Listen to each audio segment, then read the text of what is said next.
Et oui, nous sommes en direct depuis le studio 2, ici au centre de production de la CRTV, c'est en baladeux.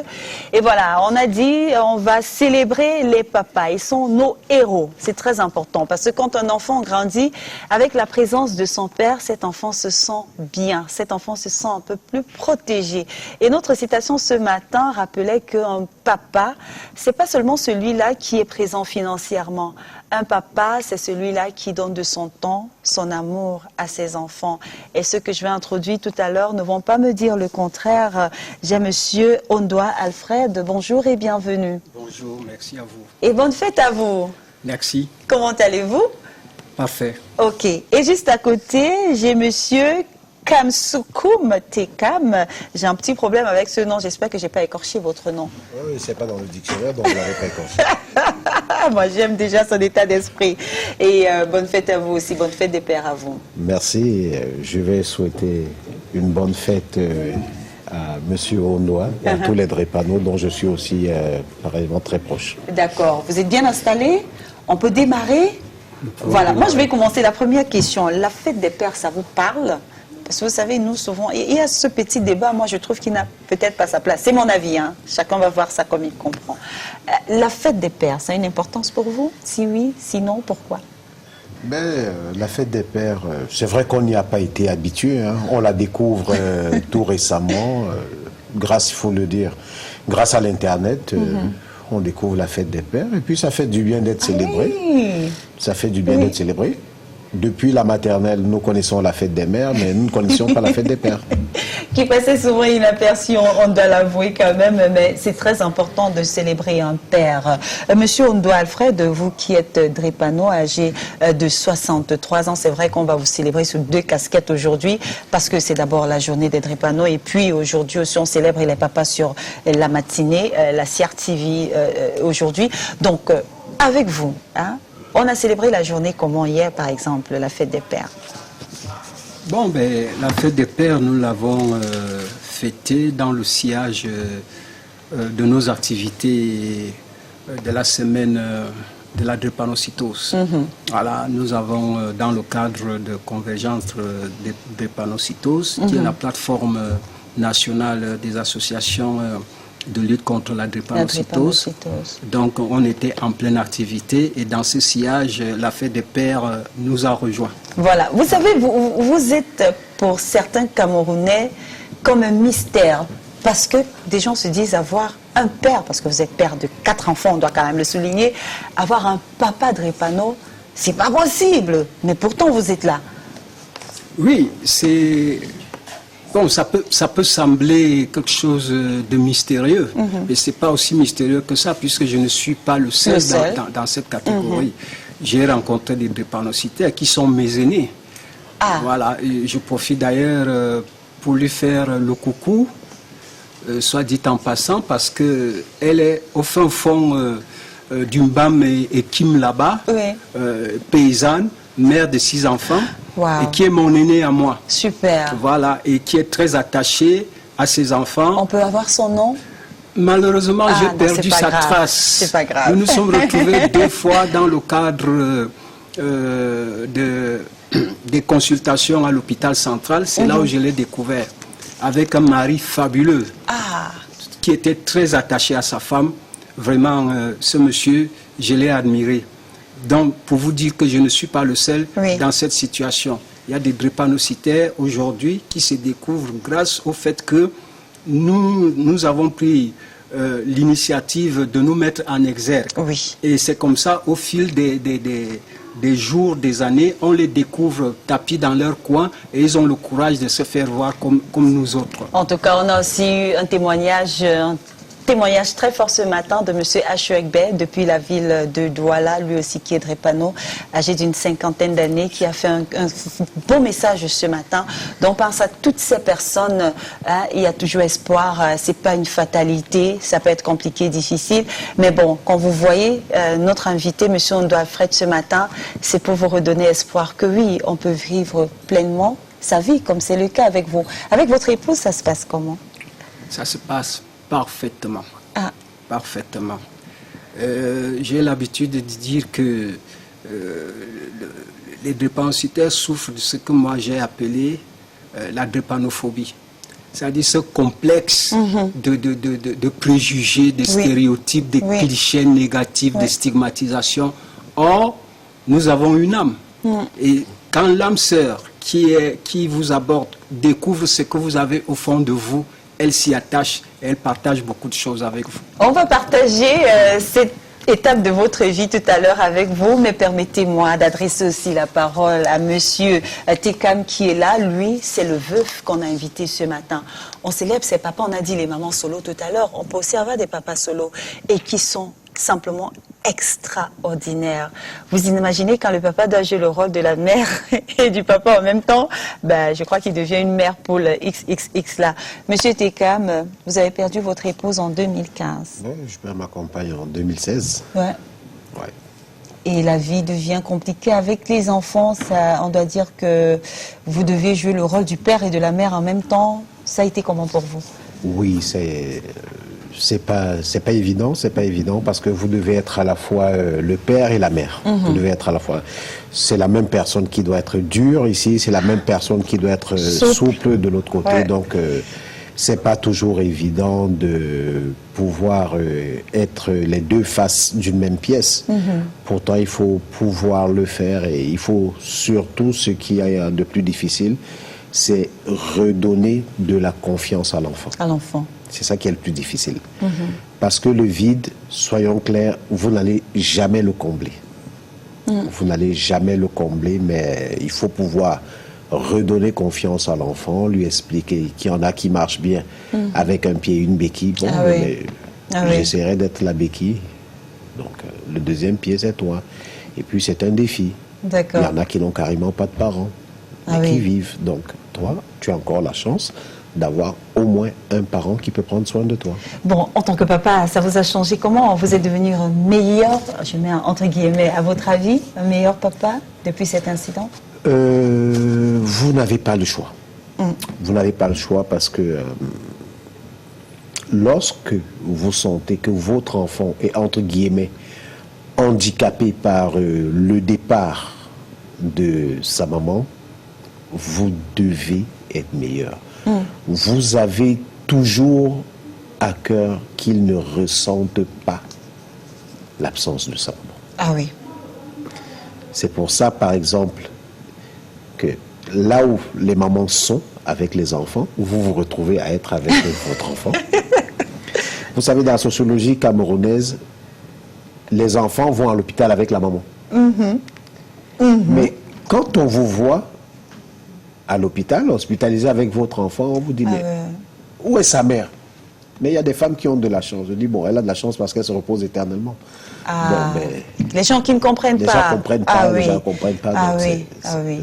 En tout cas, courage à vous et bravo parce que vous êtes un papa formidable. Merci. On vous réserve une bonne surprise avant la fin de cette émission. Mais si vous voulez, la réalisation nous fait des signes. On va prendre un extrait de monsieur René Etélé Mbala, lui qui, pendant 3 ans, il s'est dévoué tout seul à la tâche de papa alors que la maman vaquait à ses occupations. Aujourd'hui, monsieur René Mbala, il est réduit à un rôle de financier alors qu'il est privé de voir ses enfants. On le disait aussi, malheureusement, il y a des femmes qui vont priver un papa de jouir, je vais dire, cette grâce d'avoir des enfants. On va écouter, il était au micro de Sylvie Mbia.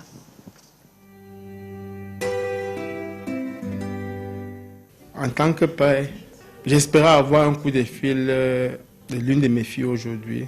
Malheureusement, je n'ai pas reçu. Surtout que je me bats à mon niveau pour qu'elle puisse avoir le nécessaire, surtout pour l'école. Il y en a 2 filles. La maman est partie de chez moi. Depuis 2014, nous nous sommes séparés. Elle a pris son chemin. Je suis resté. Elle a lavé les enfants. Elle me fait mal d'en parler aujourd'hui parce que l'année passée, j'ai donné l'argent de la scolarité des enfants. Malheureusement, je lui ai demandé la dernière fois comment s'est passée la fin de l'année scolaire par rapport aux enfants. Elle a fait me donner l'information.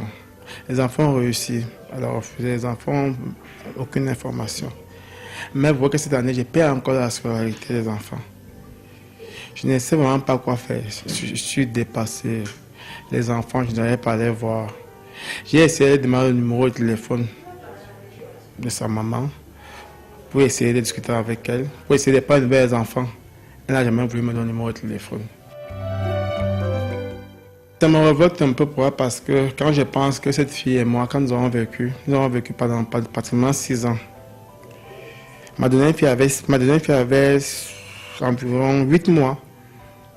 J'ai une soeur, une amie, qui me dit, René, comme tu vois, je suis en train de partir d'un point A pour un point B, j'ai trouvé au travail ailleurs. Je voudrais que tu me proposes ta femme pour venir travailler à ma place. Je suis rentré à la maison ce jour. J'ai vu la femme en question, ma femme, je lui ai proposé le travail, elle a accepté. Elle me dit, René, tu veux qu'elle travaille, qu'est-ce qu'on va faire de l'enfant?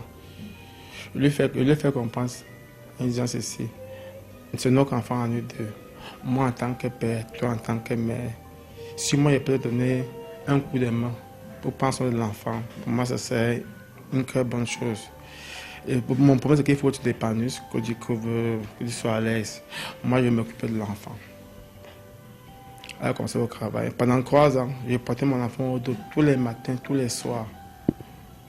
Mimbo Matangolo, tous les jours pendant 3 ans. Sous la pluie, sous le soleil, avec tous les mauvais climats du Cameroun, de Yaoundé. Je supportais parce qu'elle savait que c'est mon enfant avant tout. De temps en temps, les enfants venaient chez moi. Les enfants fuyaient les classes, surtout les samedis. Ils allaient à l'école faire les cours de répétition. Après les cours de répétition, elles passaient me dire bonjour à la maison. Je me rappelle un jour, les enfants, après les cours, les enfants sont arrivés chez moi, venaient me dire bonjour. Malheureusement, je n'étais pas là. Quand elle est rentrée, elle s'est rendue compte que les enfants n'étaient pas rentrés à l'école à l'heure prévue. Elle a compris directement que les enfants sont arrivés chez moi à Imboman. Elle est directement arrivée chez moi, elle a couvert les enfants, elle a pris les enfants, ils sont partis. Pendant la période du Covid, elle vivait avec les enfants pendant la période du Covid. Elle m'a fait comprendre qu'elle va envoyer les enfants à Douala chez la maman, chez la grand-mère pour elle, parce qu'ici à Yaoundé, la maison où elle habite, il n'y a pas de sécurité. Qu'elle va envoyer les enfants fréquenter, passer la période du Covid à Douala, en attendant que les classes reprennent. Je lui ai dit qu'il n'y a pas de problème. Je ne savais pas être le départ pour les enfants pour Douala. Que les enfants parlaient définitivement pour ne plus revenir. Quand je lui demande après, les enfants sont où, les enfants sont chez leur grand-mère. Et malheureusement, les enfants ne sont pas chez leur grand-mère. Elle ne vit pas avec les enfants. Elle ne vit pas, les enfants ne sont pas chez leur grand-mère. Les enfants sont plutôt chez leur grande sœur de leur maman, de leur grand-mère. Et c'est une maman déjà âgée.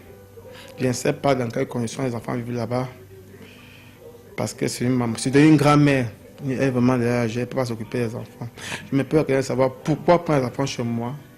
Ne pas vivre avec les enfants, aller prendre les enfants, les laisser chez quelqu'un d'autre. Moi, c'est un enfant qui n'a pas vécu avec son papa, qui n'a pas vécu avec sa maman.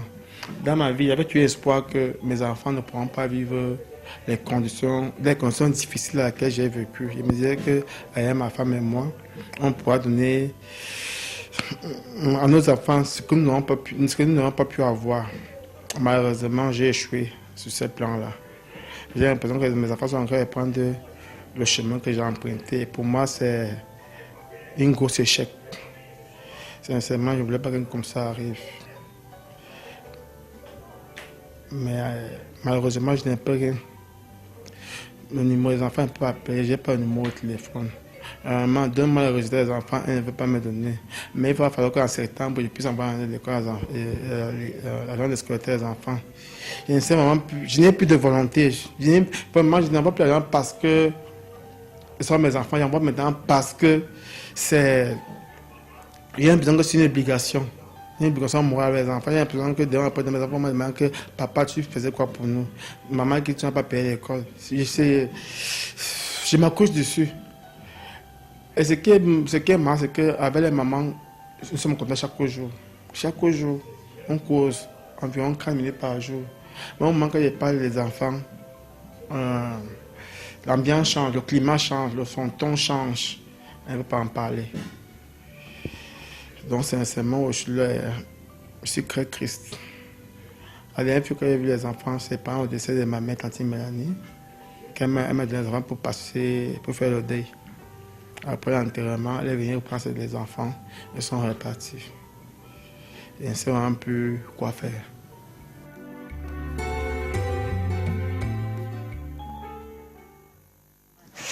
Et oui, vous comprenez, c'est une atmosphère différente. C'est compliqué à comprendre, mais c'est la vérité. Il y a des papas qui sont privés comme ça. Hein. Lui qui veut tout donner à ses enfants, il est privé de ce droit, de ce bonheur, parce que c'est très beau de pouvoir vivre avec ses enfants, inculquer vos valeurs à vos enfants. Donc on va dire, il y a aussi des femmes qui font des choses pas très jolies. Vous avez écouté, vous avez regardé avec beaucoup d'attention, vous avez même réagi des fois. Et on se disait ici, pourquoi est-ce qu'ils ne prennent pas ces enfants et s'accrochent et s'affirment comme un homme? Vous me dites c'est un peu dangereux, Diane. Oui, c'est dangereux parce que ça peut détruire les enfants. Dans cette guerre d'éléphants, ce sont les zèbres qui vont se blesser, ce sont les enfants qui vont en pâtir. Tout ce qu'on peut dire aux adultes, c'est que les enfants n'ont pas demandé à naître. Ça, c'est la première chose. Et il ne faudrait pas que des problèmes de foyer deviennent des problèmes de famille. Parce que là, c'est des enfants qui vont être tiraillés entre eux.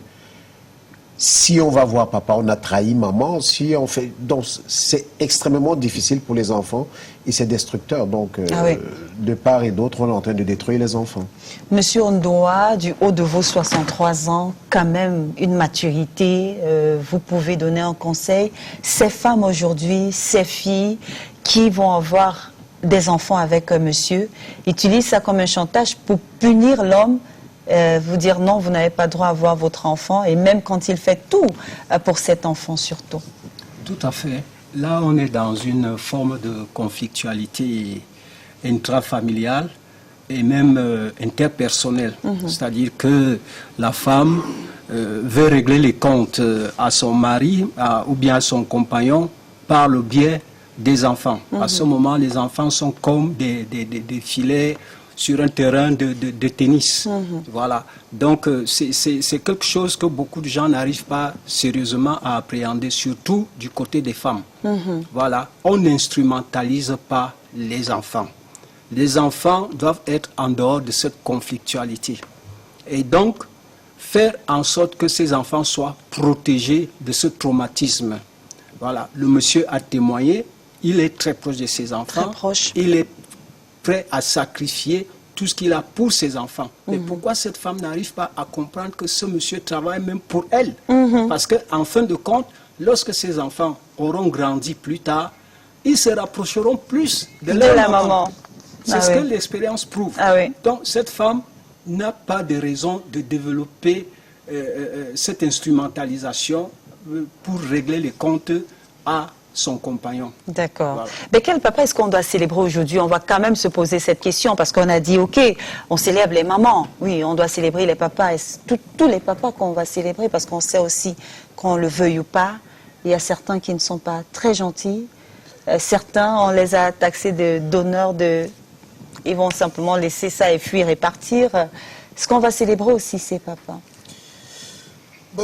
Je pense que tous les papas sont à célébrer. Il faut faire la différence entre un père et un géniteur. Voilà. Il y en a qui sont uniquement les géniteurs d'enfants, qui ne sont pas des pères. C'est un monsieur qui le dit. Hein. Vous n'avez pas peur, hein, parce qu'après, là, vous allez recevoir des coups. Hein. Mais c'est la vérité. Aussi vrai qu'un plus un, ça donne deux en base. Voilà. C'est la vérité. D'accord. Bon, on va célébrer les papas. Un père, c'est celui-là qui donne de l'amour, de son temps. Et il faut célébrer ces papas aujourd'hui.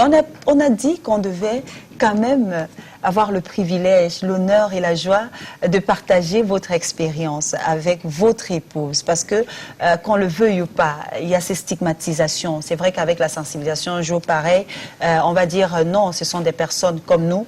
Mais quand votre femme... À l'époque, elle était certainement votre fiancée. Quand elle apprend que vous êtes Dripano, ça ne change rien. Elle n'a pas un peu peur. Tout continue normalement? Oui, pour la petite histoire, hein, j'ai fait sa connaissance. Je sors d'un moment très, très difficile de l'hôpital. Mais ça n'a pas empêché qu'elle s'attache à moi. Bon, ben, le privilège quand même que j'ai eu dans cette relation, c'est que sa maman me connaissait avant. Ah, d'accord. Sa maman était infirmière à l'hôpital central. Et bon, chaque fois qu'elle venait administrer ses soins, elle était de garde. Elle disait, toi, tu vas épouser ma fille. Ah, waouh! C'est quelque chose qui s'est réalisé comme ça. Et puis, bon, en fait, nous habitions le même quartier. Ah, et puis, un beau jour, la relation s'est établie. Et nous ne nous sommes plus jamais quittés depuis 33 ans. Bravo. On peut avoir son nom parce qu'il faut quand même célébrer cette brave dame aussi. Bon, c'est Madame Ondoa. Madame Ondoa. Voilà, le nom de famille, c'est Alima Crescence Béatrice. Bonjour à vous, madame. Elle porte le nom de sa grand-mère. Bonjour à vous et bravo, vous êtes une warrior, une femme à célébrer aussi ce matin. Maintenant, vous êtes venu ici ce matin, on vous célèbre en tant que papa, mais aussi pour donner espoir à ces personnes qui sont atteintes de la drépanocytose comme vous. Votre secret de longévité ou de longévité, autant pour moi, c'est quoi? Bon, ben, il n'y a pas de secret en tant que tel. C'est que très tôt, je dois le dire en passant, c'est que je suis fils unique à ma mère. Wow. Et donc, ma mère a recherché un enfant après la mort de mon aîné. Elle a eu beaucoup de mal à avoir un enfant. Et donc, quand je suis né, vous allez voir sur la photo de mon profil, comme je vous l'ai indiqué, je suis sur les jambes de maman le jour de mon premier anniversaire. Wow. Elle est très joyeuse. Mais malheureusement, l'enfant qui va survenir après la mort de mon frère aîné est drépanocytaire. Donc, elle va prendre à cœur, franchement, de me protéger, de faire tout ce qu'elle pouvait pour que je sois en vie. Et l'autre chance, c'est que l'entourage familial, au-delà de cette assistance de ma mère, il y a l'entourage familial de façon globale, voilà, qui m'a beaucoup aidé aussi. Et donc très tôt, j'ai grandi dans cette ambiance-là de la maladie, des allers-retours à l'hôpital. Et très vite, j'ai intégré le fait que je n'étais pas comme les autres, que j'avais une vulnérabilité, que j'étais fragile. Et donc, les bonnes pratiques, la discipline de vie, c'est des choses que j'ai très tôt intégrées. Voilà. Donc, merci. Et voilà, parce que le temps nous tient à la gorge, Monsieur Tekam, on va dire, vous qui êtes veuf, vous êtes le père et la mère de vos enfants aujourd'hui, quel est ce que vous souhaitez le plus à vos enfants, puisque vous jouez ce rôle aujourd'hui? Je sais qu'en tant que parent, on veut toujours le meilleur, mais peut-être ils vous regardent ce matin, qu'est-ce que vous souhaitez pour vos enfants? Qu'ils retiennent les valeurs essentielles de la vie. C'est déjà ça, parce que la réussite sociale, entre guillemets, c'est pas tout. Il faut avoir des valeurs. Il faut avoir des valeurs. Et c'est ce que je leur souhaite d'intégrer le plus. Maintenant, après, je leur souhaite de vivre très longtemps, de vivre heureux avec leurs compagnons autour d'eux et d'avoir le meilleur. Mais surtout de garder les valeurs essentielles de la vie. On a réservé une surprise pour vous. Vous savez, à la grande famille Cameroun Feeling, on aime faire plaisir à nos téléspectateurs et surtout aussi à nos invités. Donc, on a ce message de vos enfants ce matin. Oui, on va souhaiter bonne fête en direct à papa. Si la régie, elle est prête, on aura cette vidéo tout de suite. Alors, je voudrais ici souhaiter bonne fête à un papa exceptionnel, à un papa spécial, à un papa-maman, Monsieur Tekam Kamsukom, le papa de Yann Arthur. Depuis le départ brutal de la maman de Yann, il a fait un travail vraiment incroyable de papa et de maman en même temps. Et ça se voit, ça se ressent tellement sur l'épanouissement de Yann. Donc, je voudrais qu'il sache à quel point je suis admirative de tout ce qu'il fait. Je ne le dis jamais, je ne le dis jamais assez. Mais je voudrais profiter de cette petite vidéo pour le lui dire à quel point je suis fière de lui et de ce qu'il fait pour Yann. Et j'aimerais tellement que d'autres prennent un exemple sur lui. Et j'espère qu'un jour, il y aura une compétition des meilleurs papas du monde. Et je voudrais pour lui à 200%. Donc, Père Tex, comme je t'appelle souvent, je te souhaite une très très bonne fête des pères. Que le puissant continue de te guider, de t'accompagner dans ta lourde tâche, afin que tu puisses récolter les fruits de tes efforts demain dans la réussite complète de IA Nature. Bisous. Bonjour à tous, je m'appelle Kamsu comme Julien Nature. Aujourd'hui, je voudrais souhaiter bonne fête des pères à mon papa qui s'appelle Kamsu comme Tekam. C'est un homme bien, il est gentil. On peut toujours compter sur lui, il a toujours été là pour moi. Même quand ça n'allait pas, je t'aime papa, bonne fête. Ah oui, c'est émouvant et c'est beau. Et moi aussi, ah oui, je ressens, Oui. ah oui, c'est très beau, c'est fort, c'est l'amour, c'est pouvoir célébrer les papas, c'est important. Je crois qu'on va prendre ce petit message avant le temps pour lui de se ressaisir, vous comprenez, de prendre ce message. On a promis avoir certains messages de nos téléspectateurs qui regardent en même temps. Est-ce que la régie va nous permettre d'avoir un message qui est arrivé? On a dit c'est pas la guerre sur le sujet. Est-ce qu'on peut avoir non? On va simplement lire parce qu'on n'arrive pas à voir ça là-bas. Quand vous célébrez votre fête des mères, on n'a pas fait des émissions sur les mères qui jettent les bébés dans les WC. Quand c'est notre fête, vous faites maintenant les émissions pour attirer l'attention sur les démissions en cascade des rôles de ceux qui continuent d'espérer être recherchés quand l'enfant va grandir. On vous attend l'année prochaine. Une opération zéro souhait aux mères sera lancée. Oh que non, arrêtez. Moi, je vous dis depuis le début, vous êtes des papas merveilleux, hein, vous comprenez? Donc, il n'y a pas de mère sans père, il n'y a pas de père sans mère. Nous sommes tous là complémentaires. On fait la force de l'un et de l'autre. En tout cas, on va dire merci à toutes ces personnes qui regardent depuis 6 heures ce matin. Un dernier mot avant de vous laisser partir quand même?